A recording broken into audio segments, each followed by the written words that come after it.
Hello everybody, this is Carl. Welcome to my little show. Today I'm gonna do one thing, and maybe I've done it before, I don't really remember. It's a Sigma Photo Pro with the Aperture as the second software and with a little bit of Viveza as a little candy to all this. So first of all we'll find a picture, and to do this I'm using Jeff Nichols' little very cool plugin that he made for the Sigma camera.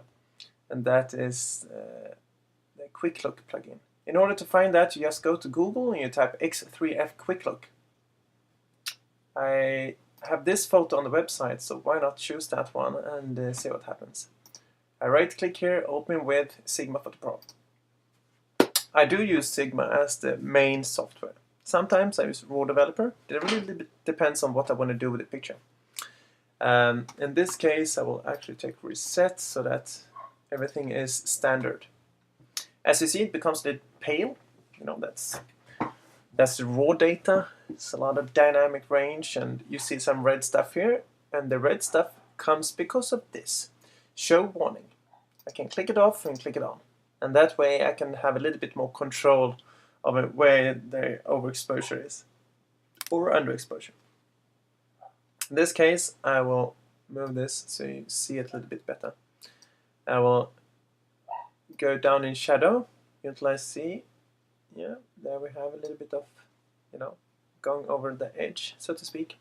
I will let it do that because I know that I also have more to play with. You can see here, I can put this fine. I can, go even deeper.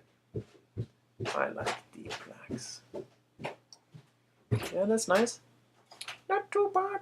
Highlights, I can put a little bit too.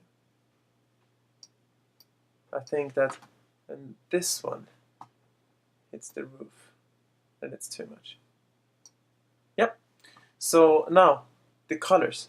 I think that this picture needs a little bit of adjustment of the color adjustment here. So I will move it. My guts tell me that it's this way. And I think it was right. Food and all that goes to the guts and the feeling of colors. Right? Yeah, something like that. It feels okay.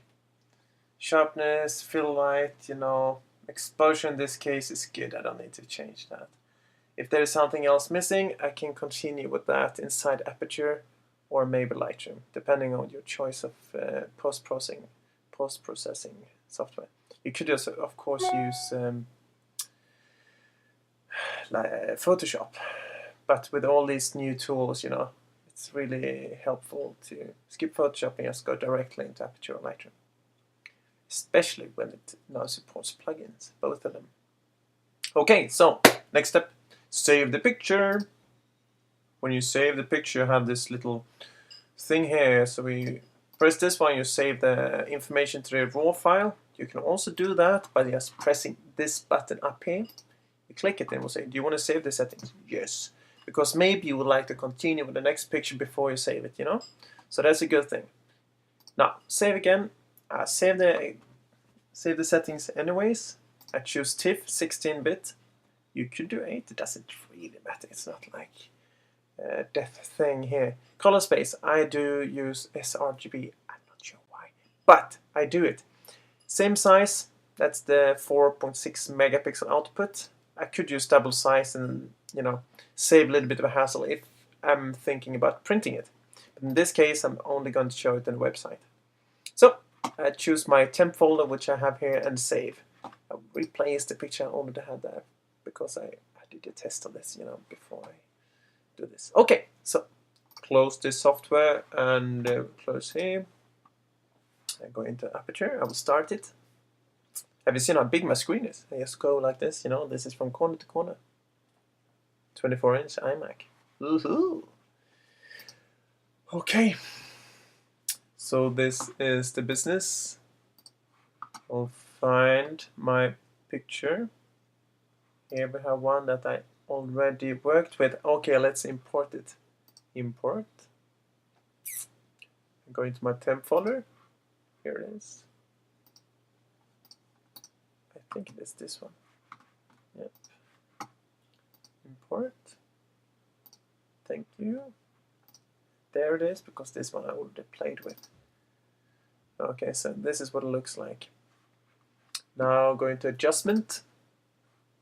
I click this button here. This button normally, you know, fixes the picture. I think actually it becomes a little bit too red. I'll see if this one helps. Sometimes you can also go in here and see what it actually does. This is the levels, and that's a little bit like the curves in Lightroom, but a little bit different. I prefer this. I like it a lot. It gives you a good, you know, a good control over colors. And it's red. I will go into the green, and I enjoy playing around with this. Is this natural? Like that? It's not too bad, is it? Right. Now I will show you how Viveza works. Viveza is a cool little plugin that works for both Aperture and Photoshop, and maybe soon even Lightroom. I don't really know. But in Lightroom you have a new function that you can, you know, brush the same things more or less. But I like Viveza better.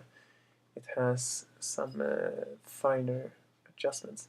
Alright, so go to add control point. I click the face, and I, for example, add some brightness. You see that? That's nice. It's really cool actually. And I will do that in this picture. I also would like to decolorize his suit, just to make it a little bit more neutral. The thing is that I could place this anywhere. For example, on the white stuff here, to make it more neutral, take away the color, or in his face, becomes very boring, or somewhere on the green or the red. But the thing is that you have so many different controls here, like the color and contrast. Contrast we have here. Yeah, that's not too bad, is it? I will use that just because I show it, okay? So this is okay. You can also have a before-after picture. But I'm satisfied with this. It's nice. I press save. Alright, so thanks for listening, and goodbye.